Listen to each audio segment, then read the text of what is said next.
Hello and welcome to the 13th of Friday for our third installment of journeying through these horror movies featuring, as always, Grayson Turner. Hey, glad to be here. And this time we have a very special guest with Mikayla Barber. Hi, glad to be back. So, Mikayla, do you want to introduce yourself briefly? I feel like that's what podcasts do. I'm going to put you on the spot. I'm just Mikayla. I'm just a friend of Tyler and Grayson's. And we had stir fry for dinner, and they held me hostage to watch this movie. So, Mikayla's seen over 30 horror movies. She's very well versed. She's actually a part-time historian at the local library for horror movies, so she has a lot of experience in this. So if her comments on this movie aren't incredibly insightful, please post hateful comments. Please do. Yes. I need to take myself down a peg. So to begin, like we always do, we'll just summarize the movie briefly. I honestly unorganized on the whole. It was very all over the place. Yeah. You're kind of just thrown into it with an immediate dream sequence, with which is pretty funny. Amnesiac. Yes. Named John Doe. Yeah. With a woman on an airplane who tells him not to be a pussy. She does tell him that because he's scared of flying.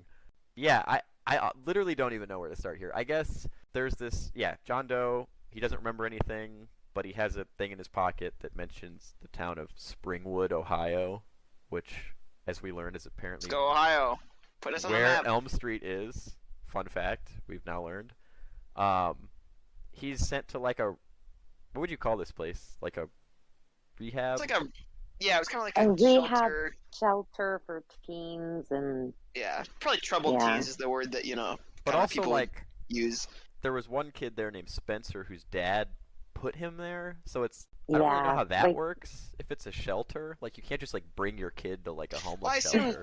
I assume that even Tracy had a mom maybe, and just the dad. There's some, as we'll get into some background there. So the movie called it a shelter, but I agree. I don't think you could really summarize it as a shelter. But they kept calling it a shelter. So. Probably because they didn't know what to call it either, honestly. They just came up with it and were like, I don't know what the hell this is. So there's a psychologist there named Maggie, and then an older doctor who's also somewhat relevant. But she's a dream doctor too. He's like really into dreams. He is a dream doctor. And Maggie is talking to John, like trying to figure out his problem because he's like, I know I can't sleep, and that's it. And she thinks there's maybe some connection between her dreams and his dreams. Him. Yeah. And so they go to Springwood to try and figure it out, and 3 of these other kids from the rehab center. When I say kids, they're teenagers. Yes, I mean if they were 18, they probably wouldn't be there. So I think it's implied they're like 17. They're very close on the border, but they're all played by actors that are much older than 17. None of them look like teenagers. No, they're all adults at this point. So there ends up being 5 of them in Springwood, and they're split up briefly, but I'd say for the most part they stick together once they start getting killed off. It's really just there's Carlos, Spencer, Tracy, John Doe and Maggie. Yeah. And they go to Springwood to try and figure out what's connecting them, and ultimately find out that Maggie is Freddy Krueger's son from before he became daughter, but or Jesus. She is his son, yes. She John thinks that it's him at first. Yes. Before he dies, and Freddy's like, no, it's not you. Yes. Spoiler.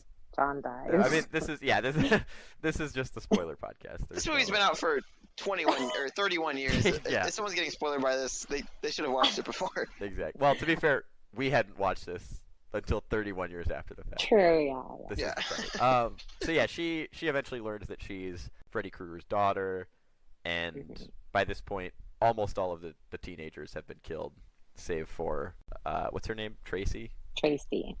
And the 2 of them have to sort of work to stop Freddy, which involves just grabbing him in a dream and then waking up. Yeah, it was a kind of fascinating. She just grabs him, and he, despite being in his dream realm with all his powers, just struggles in the worst way possible. He starts to stretch himself out of it. It was horrible. Also, this movie passed the Bechdel test, I'm pretty sure. I'm happy to say. You're right. There were definitely 2 women that talked about more than just not dying. Yeah. No, you're You're 100%. And was directed and written by Rachel Talalay, who's worked on Doctor Who, so props. Of course, there's your Doctor Who fact for the podcast. Yeah, my Doctor Who fact for the day. Yeah, that's the one. I only get one. But yeah, I mean, I guess it's really hard to summarize it. I think we'll kind of just get into it as we're talking about the movie as a whole. But what did you guys think of it on the whole? I mean, Grayson, compared to the last couple, and Mikayla, I know you said you'd seen all of these at various points long ago. Yeah. But just in general, like as a movie, as a horror movie. I thought it was okay. I would never watch this movie again. Wow, really? Wow, that was okay. a harsh criticism. Was it I would watch it again, to be honest. Mikayla, was it like active dislike, or just like it didn't really do it for you? Yeah, it just didn't do it for me. I don't know. It was just like the bad acting and kind of like the script was had weird pacing at certain points. I don't know. I feel like it was just kind of thrown together and not like, I don't know. I feel like they just wanted to make more money and didn't care about the story. Well, Mikayla's a hack and she's wrong. The movie was pretty good. Yeah. I thought it was decent. Yeah, I'm not gonna sit here and pretend like it was as good as the first two, because really, number 6 is still one of my. It probably cracks my top 10 of movies all time. Number 5. This movie is number 6. Remember, we fucked this up. Number 5, I really enjoyed. Number 6, thank you, Tyler, for this. Number 6, it was okay. I'm not gonna pretend like it was amazing, but there were so many comedic lines, and I love a movie where you can laugh and kind of poke fun at it. Okay. The one-liners were really good. There were some great one-liners. I would maybe like YouTube a scene to laugh with a friend, but I would never sit down and watch this entire movie again. The map says "we're fucked" is an all-timer. Like, oh my god, that was great. I'm scared of heights. Don't be a pussy. And then immediately gets ripped out of the plane. That one was good. I think I even wrote this down. I really think there were some amazing lines that just made me laugh and that were honestly kind of funny. And then there were some just awful lines. Yeah. And stuff that, like, it was said weird. It was written poorly. The cadence of like their delivery. The cadence. Was, like, it's like they're all in Shakespeare, like they're all like over the top and like weirdly performing in a way that feels intentional, but definitely is not. I don't know. It's kind of like where they just recorded the lines but didn't know the vibe of the scene, so it doesn't exactly match up. Like it got like dubbed over, like it had a dub. Yeah. All the actors were actually like Portuguese, and so they had to dub it in English. Yeah, exactly. Knowing number 5 didn't matter at all. No, yeah, this was totally... And knowing number 7, also this didn't matter at all. So, yeah, I'd say for me, this one I actually would maybe put between the other two. I think I liked it more than 5. Wow. Less than 7. I think the story was worse than both, just in that it was not necessarily harder to follow, but just felt kind of like cluttered and clunky. Whereas like the other two, I feel like were pretty simple, at least in their execution. But I think the direction and like the set design and like stuff like that went up a lot. That made it like visually a more interesting movie to watch. Like it didn't feel like I was watching like daytime TV. Like I feel like 5 and 7 both actually really looked like kind of soap opera quality sets and stuff, which it's not a huge deal. It's a cheesy old horror movie, but it still made it a little more interesting just to look at. I laughed harder at this one than I did at either of the other two. Like number 5 is definitely my favorite. I really enjoyed the kills. I honestly think it was definitely my favorite, but I really, even though I think I ranked this one below the other two, there were just so many great funny lines. If there weren't those lines, honestly, like if you cut out like 3 or 4 lines, this movie goes way down for me in terms of quality. Yeah, I think this one definitely had the most like laugh moments of all of them. Honestly, this one was a little bit all over the place in tone. I think we talked about this briefly before, where like there's a part where Tracy, it's kind of going into her backstory where it implies that she was like abused by her dad, and then Freddy just shows up and says some cheesy one-liners, and it's just like it didn't seem like the movie could decide where it wanted to be at in terms of that, because it took what was maybe an interesting character development and just kind of tried to make it a bit, and I don't know if that necessarily worked for me. Well, Honestly, the thing that might sum that up the best is the fact that the movie started with like a quote on screen from Nietzsche about like dreams and nightmares, and then immediately was followed by a quote by Freddy Krueger that just said like "You're next, bitch." Like I feel like that kind of sums up the weird, disparate kind of tone. Yeah, I don't know. I mean, the one thing I guess I would change the most would just be to like clean up the story a bit, just like make it flow better. And well, that's like John Doe knew nothing other than he couldn't fall asleep or something bad would happen. And then all of a sudden he's like talking about Freddy, like he knows every little thing about Freddy, and like talking about how Freddy has a son, even though it was barely implied. Like, I feel like they did a lot of telling and not showing.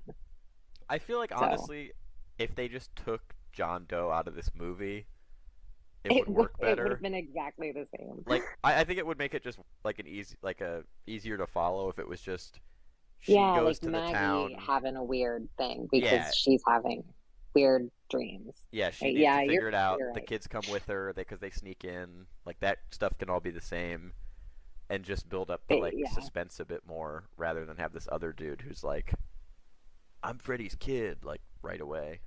Yeah. I don't know anything about myself. 2 seconds later, I'm Freddy's son.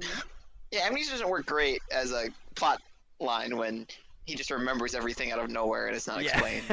That was kind of some shit writing. Like, I was gonna say, it wasn't even like there was an epiphany moment. It was literally just like 1 second he's like, I have no idea who I am or what's going on, and then Freddy killed everybody in this town and I'm the last one, and he's trying to send me a message. I'm his son. With how very 1991 a lot of this movie was, I'm kind of surprised there wasn't like some sort of Jerry Springer show like dream sequence, because I feel like that would have fit really well with Freddy doing like a "Who's your daddy" kind of thing, That was Roseanne was here though. Roseanne. There was a lot of daddy. Oh yeah, they said in this movie.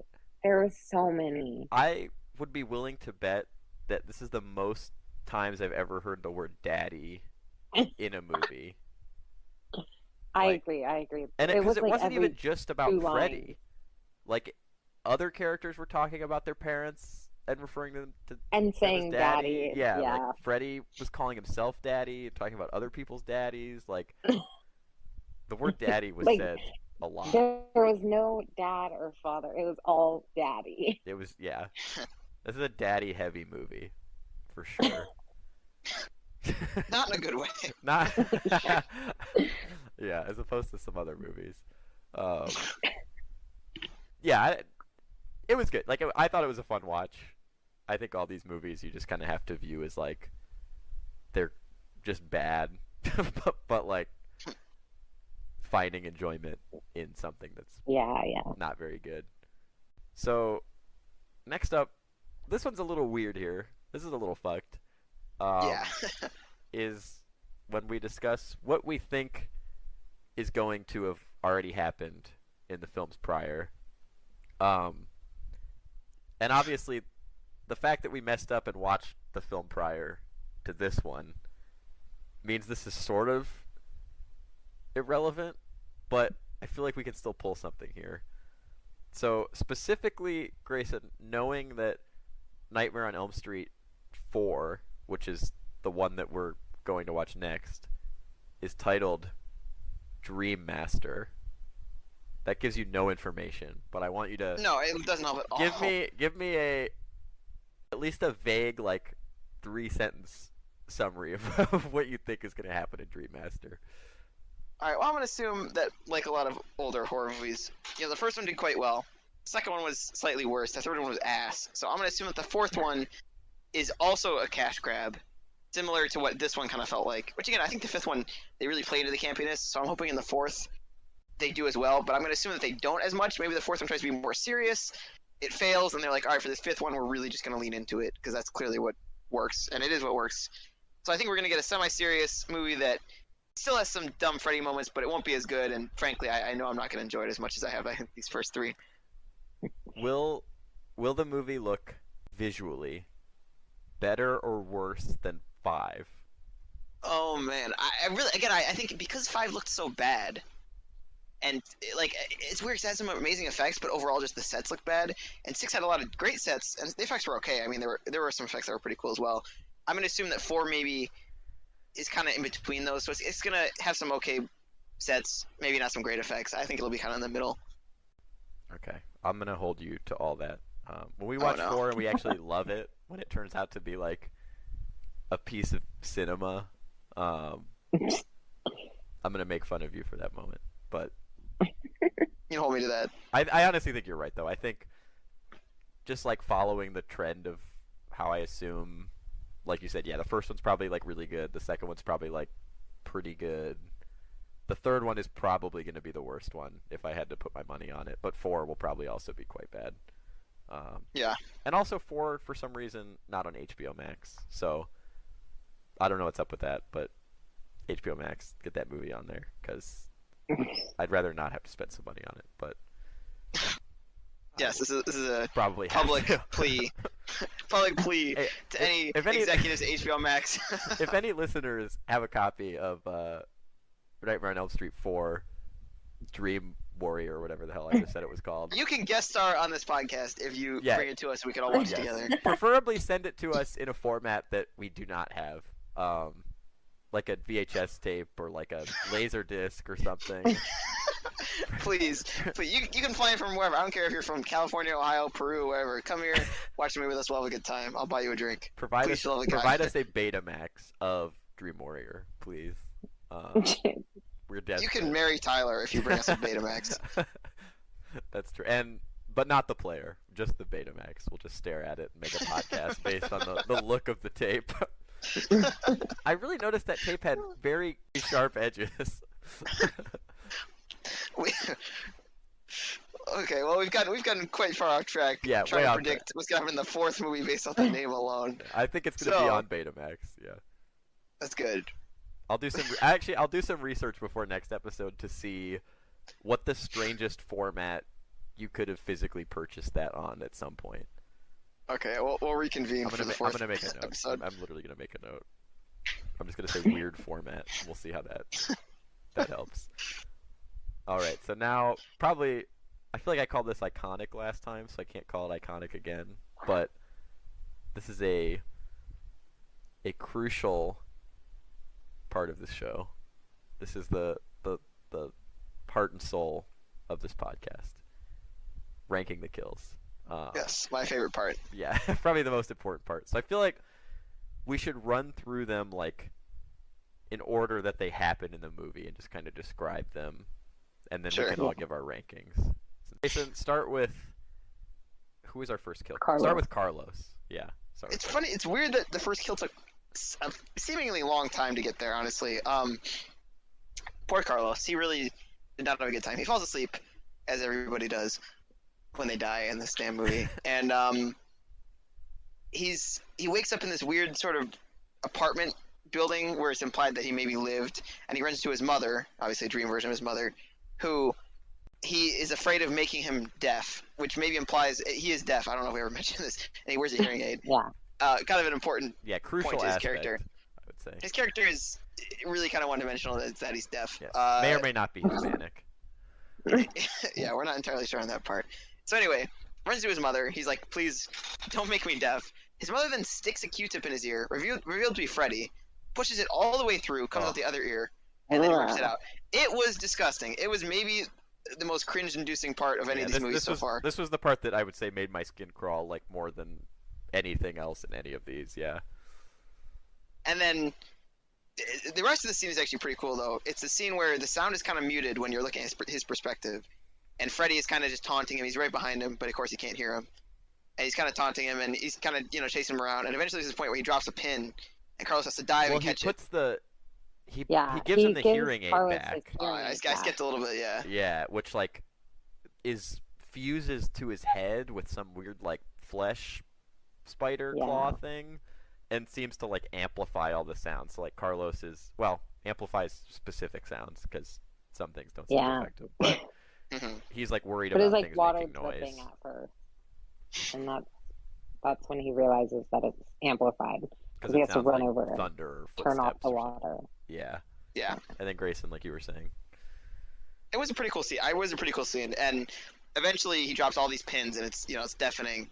Freddy gets down there somehow, does the whole nails on a chalkboard, which is kind of inevitable, I think, when you're dealing with like some sort of weird hearing thing in any movie. They're always like, "Oh, the nails on the chalkboard," and that part was also pretty cringe-inducing. That was not a fun scene to watch either. Well, because he started like bleeding out of his eyes and his nose. Yeah, and, it was like, a lot. It was a lot. His head explodes His at head least, which did is kind of explode. interesting. Weirdly though, Which Tyler called like very early on in his death scene. That was impressive. Yeah. Tyler Well, called the strange thing though is when his head exploded, if I recall right, it was kind of like greenish goo like flew out everywhere. Like it wasn't. Yeah. For considering how like, how do I put this? Like how visceral and like weirdly like grotesque the rest of the scene was, with like the bleeding from his eyes and like the Q-tip thing all the way through his ears. Like the fact that his head kind of just blew up into some like Nickelodeon slime stuff was kind of not anticlimactic, but like a lot less like grotesque than it had kind of been built up to be, which I'm definitely not like upset about, because I don't know if I could. Not like you want to see flying green matter, but it's an interesting note. Yes. And then after Carlos, we had Spencer, who is laying on a couch in an abandoned house, getting high. Spencer's also, he's smoking weed. Yeah, he's kind of. Which he's accosted for throughout the entire movie by the other kids. I think by Tracy too, by Maggie rather. But he's sort of like he's chilled out on the couch, and he sees. At first, he sees Carlos. Wait. Before Tracy leaves to go look for Carlos, because Carlos is missing at this point. Right. So Tracy leaves this abandoned house that they're in, and Spencer's on the couch, and he's like, "Look at what's on the TV." It pans over to the TV, and it's literally just a busted screen with a hole in the middle of it. She's like, "Oh, what the fuck?" Yeah, whatever. she's like, she literally tells him, she's like, "What is she?" She's like, "You're baked" or something like that. Like, yeah, she was so mean to Spencer. She like every turn it was like, "You're worthless. I hate you." Spencer was building a pipe bomb inside this rehab center, so I'm not sure. I still don't quite understand how they glossed. There were a few times where it's like, wow, that was just some really heavy, weird topic that they're just gonna be like, all right, building a pipe bomb. Yeah. So Spencer, he's watching the TV. He sees Carlos in it, and was like, "Dude, you gotta like get out of there. You gotta wake up."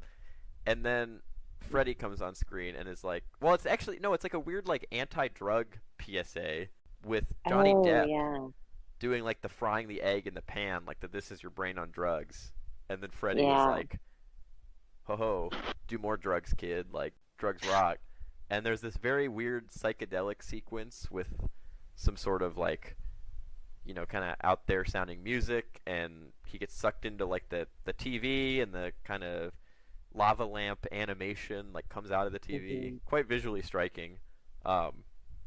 And then sort of surprisingly, it becomes a like NES style video game section where Freddy is playing a game as unclear if it's as Spencer or as the enemies or both, and like making I think it was him both. It kept changing. Yeah, he seemed to be doing both, but he's making him like, jump like Mario, and then like get hit by these, little enemy. Like one's his dad, like beating him is like one of the enemies in the game, which is making Spencer's body in the real world also cartoonishly bounce around with like very weird sound effects. And eventually he literally just forces him to like jump down some stairs.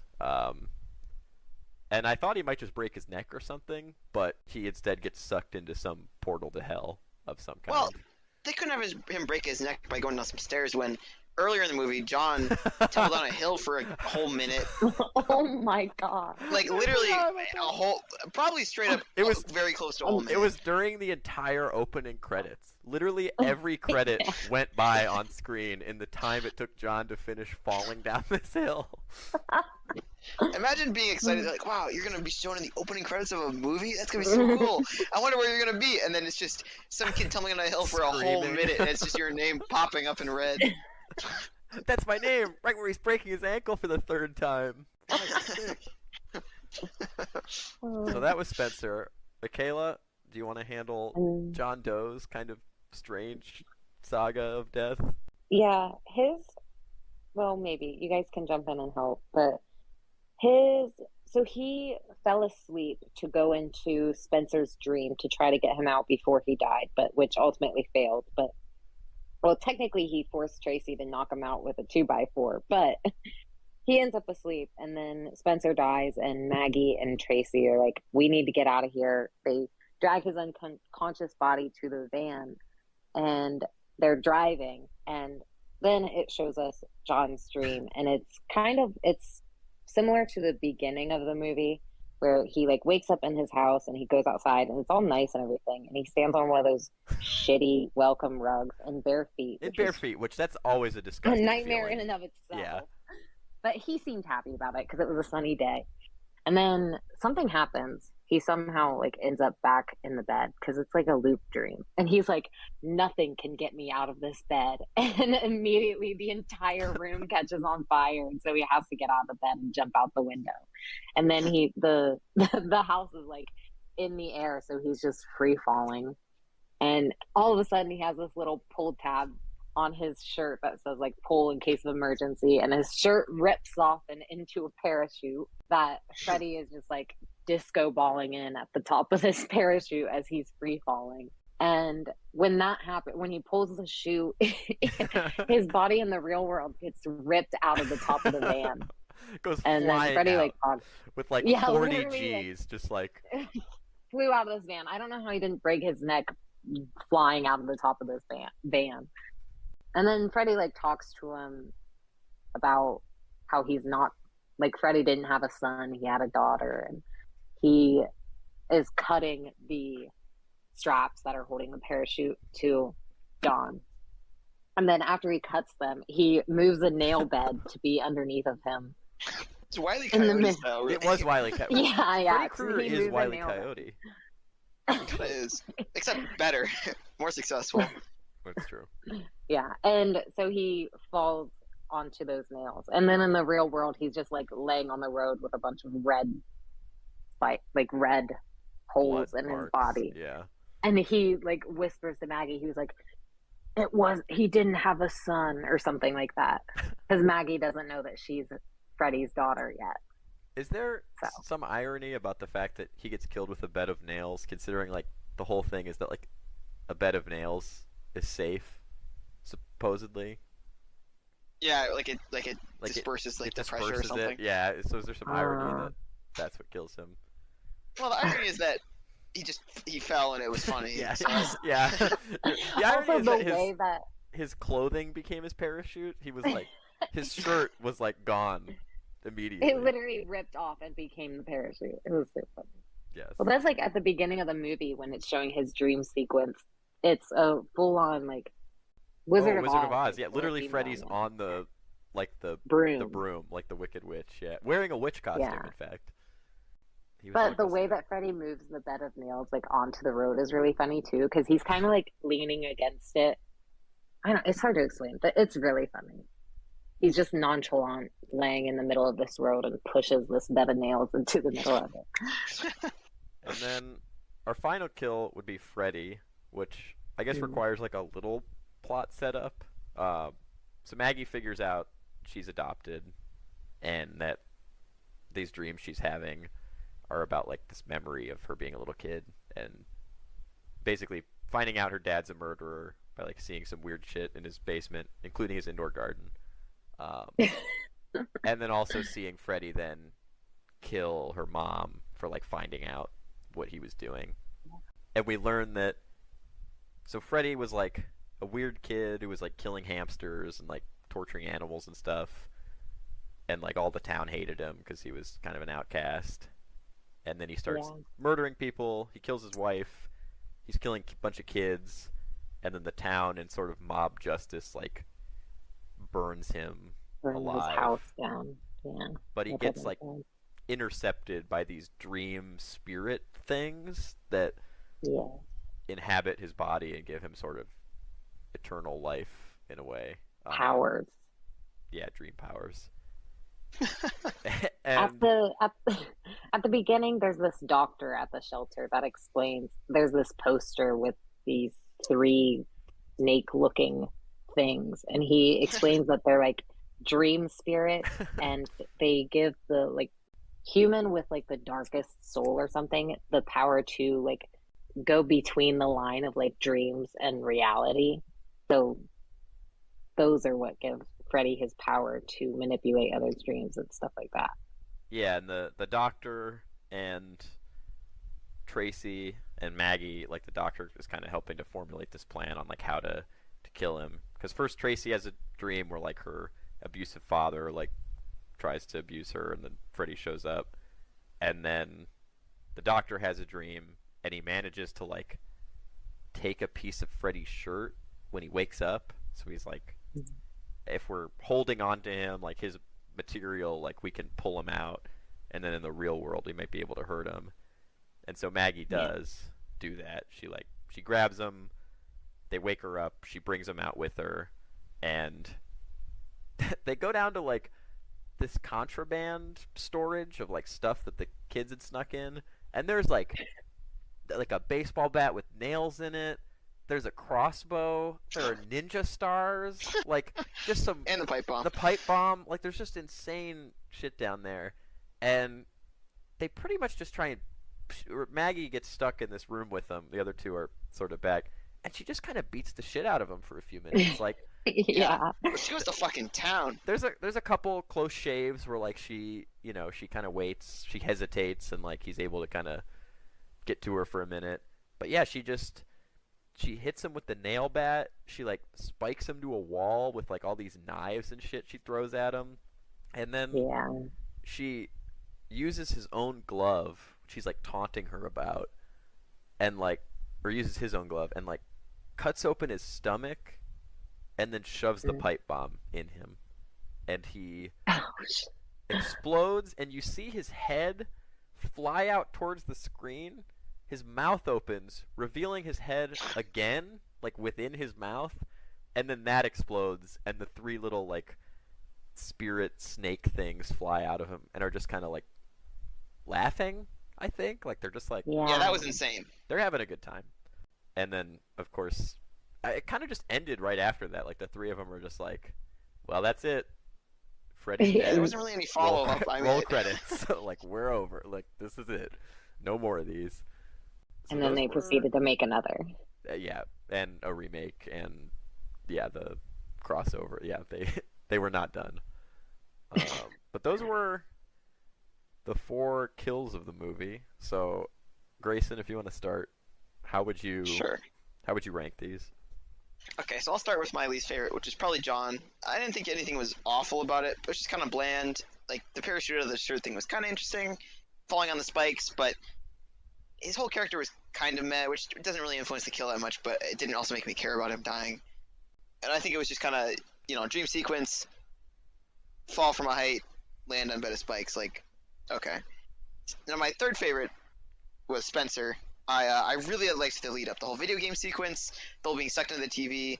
I thought that was really well done, but the actual kill itself, I think, was just a little meh. Like, it wasn't any really cool effect. He just kind of tumbled down the stairs into a portal to hell, I think it's assumed. Which, again, it was okay. I just thought it was also kind of lackluster. Carlos's was my second favorite. I think it was quite gross, but I really loved the way they kind of played with the sound and everything to kind of create the atmosphere, and I really liked the effect of his head exploding. I thought that was pretty cool. I think they did just a good job overall. My favorite kill is Freddy. I think I really loved those little weird spirit things. Those were crazy as hell. I love the fact that he just got this shit kicked out of him for a while with some ninja stars, a bat, a pipe bomb. I mean, what the hell? And the fact, honestly, when his mouth opens, when his body explodes and his head flies off, and his mouth opens and another head comes out, I just about lost it. I could not believe it. I was shocked. Yeah, I mean that was just I just thought that was amazing, and honestly, I was just a really big fan of. That was probably like top 5 kill from all the series for me at this point. Now, Mikayla, do you want to give your nice? But mine's basically the same. John's was not very awesome.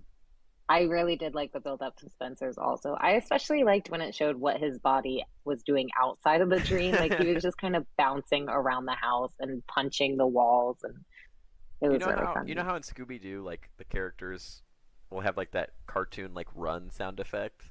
Like it was doing Yeah, that as he was just like the springing through the house. It was amazing. it was really funny. Um, but I enjoyed that. But I agree that yeah, could have been more than just falling down some stairs and into a hole. Yeah, I think Carlos would be the third. Well, yeah, it was pretty cool. I also really liked the sound play, like when he loses his hearing altogether. It's like I literally thought there was something wrong with the movie. I was like, is the sound not loading or something? But that was really good. And then yeah, Freddy exploding with a pipe bomb to the chest. Mine's actually a little different. So yeah, John definitely the worst, the least like interesting, definitely like all of them. I would put Carlos at number 3, but like I think it's probably like technically the best one, you know, just in terms of like setup and like what's being done. But God, did that gross me out? Like it was the one that was just like ugh. Like I have to. I didn't find it as fun to watch, I guess, as the other ones, despite the fact that probably technically the best. I'd say Freddy was number 2. It is just nice watching Freddy get the shit kicked out of him, but I really don't think any death can beat throwing him in the oven like in Hansel and Gretel in 7 and watching him just like burn. And even though Spencer definitely probably had the worst like how he ultimately died, all the build up to it was just so fun with like the trippy like drug part of it, and then all the weird like Nintendo references with like Freddy just being like, now we're playing with power as he's like bashing him into stuff. I just thought it was probably the most fun scene of all of them, so it'd probably be my favorite. But I feel like they're all good choices except for John's, which John's was just so bad. if you watch this movie and choose John's, you are just a bad person. That is Spencer, fact. I'm like actually really disappointed about Spencer's death because the whole sequence was so cool, and then they just kind of gave up and put him in a hole. You know, it even Like I feel like he's so far down because I'm like kind of salty about it. Like, even if they just how like could they do that? kind of killed him like in the video game, like if you just Right, saw like- like a cartoony like, oh, his character's dead, like Crushed in him game, into a little pancake, yeah, versus just him like falling down the into stairs a and hole. Yeah, right. it's definitely a bad. Not that I like want to see something gruesome, but like No, I want to see something gruesome. literally there was nothing. There Yeah. there wasn't a speck of blood. Listen, in the last movie we watched, we saw a man get like transformed into a motorcycle. So like I feel like Yeah, that was sick as hell. seeing someone just like fall into a hole is like really, really on the low end of creativity. It was like they There's didn't even know how to seen do one of the that. earlier ones where someone tumbled into a hole, and it was like a whole portal to hell. It was a whole thing, Yeah, and it was more than just in the hole closes. Into done. the hole he goes. yeah. But yeah, I feel like that's why Spencer, like, I can't even say he's my number 2 because I'm just really mad about the whole thing at the I get it. bottom, at the end. That's valid. Yeah, For sure. I'm with you there. So now But I really enjoyed that one. our final segment where we score this movies. Of course, we always do it on a percent scale. Of course. I'd say that for me, this was like a. You know, I'm gonna go a little harsher on that. I'm gonna say it's like a 78%. Not again. This is like obviously all movies. These are quite bad compared to like real cinema. But like in terms of my enjoyment, I'm gonna say like 78. Like it was pretty good. It had some fun parts. It had some really funny parts. Direction and sets and stuff were all good. I think the visuals were like maybe a step up from the last one. But the story definitely brings it down, and I think if they had nailed the story and like made it more easy to follow and coherent, this might be my favorite of the 3, but in the end it kind of ends up being kind of mid. We're so far off the booth for that one, man. First of all, real cinema. Okay, what? Listen, I have legitimately enjoyed these movies a lot more than any of the classics, or, well, not any of the classics, but a lot of the older movies. I'm telling you, man, number 5, seriously high up there on my favorite movies. Real cinema, get off your high horse. Oh my! Anyway. I'm just saying, like these movies are. I think I kind of have to view them in like their own little category, because like the acting's bad in all of them. Like, they all look bad. Like, they're all, like, the stories are paced pretty badly. Like, I think you just have to view them in, like, their own little category. Like, I'm not saying they're, like, not entertaining or, like, not good, but, like, I can't I can't compare them to, like, if I'm like, how does this compare with Doctor Strangelove or something? Like, I don't know. They're just on different level. They're just different things, like, trying to do different things. I get you. I'm the same way. Interesting. Now, I'll be honest, I'm purely judging these movies just how much I enjoy them, and I've enjoyed these movies quite a lot. I'm giving this one a 74%. Okay. It's actually much lower than my other two ratings, I believe. Not that factored into my rating decision, but I think I just, as much as I enjoyed it and I enjoyed little parts of it, I don't think I was a little bored during part of this one, honestly. During 7 and 5, even during the worst parts of it, I still was captivated. I was still looking forward to the next thing. And during parts of this, I was like, if there isn't some snappy dialogue or some interesting kills soon, I was just kind of sitting there like, I'm just straight up a little bored. And I think that's what really took it down for me, is that there were some very high highs, but a lot of it was just mediocre or was quite bad. And a movie's not good if you're not enjoying it and interested in it. So I think that definitely dragged it down a lot for me. But I definitely would watch it again. Probably, as Mikayla said, I might just YouTube some of the various clips because there were just so many great one-liners that I think deserve to be replayed. But I don't know if the entire movie as a whole, unless I'm watching through all of the movies again or doing something similar to what we're doing, I don't know if I'd watch the entire thing on its own. Yeah. I will probably look up the map scene so many times, like where he's just unfolding and unfolding and unfolding. That was my favorite scene. Okay. Tyler, you said a 78? I think so. I might revise that, but I'll stick with 78. I'm not gonna chicken out and change it. And Grayson did a 74. I'm gonna go down a little bit and do like a 68 because yeah. Okay, well, here's the other thing is I watched all of these when I was like 7 or 8 with my dad, and I don't remember any of them other than like the 7th one where he gets burnt in that oven thing, and like the first one. And from what I remember, the first one, I won't spoil anything, but the first ones are really good. So looking at this one, I'm like, wow, I remember why I don't remember this one. So yeah, I'm gonna give it a 68. That's fair, and maybe a 69. Hey. Well, stick with a 68 because it conveniently makes our average rating of this 73 point infinitely repeating threes. So I like that. Okay. Of course it's really repeating. I like the fact that we get that. But thank you, Grayson, and our very special guest, Mikayla, for joining on this wacky adventure.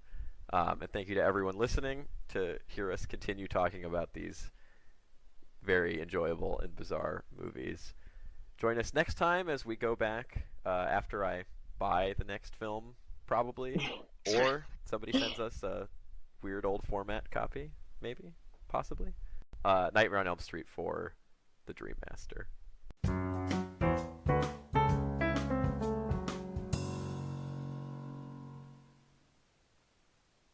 I asked you for the map.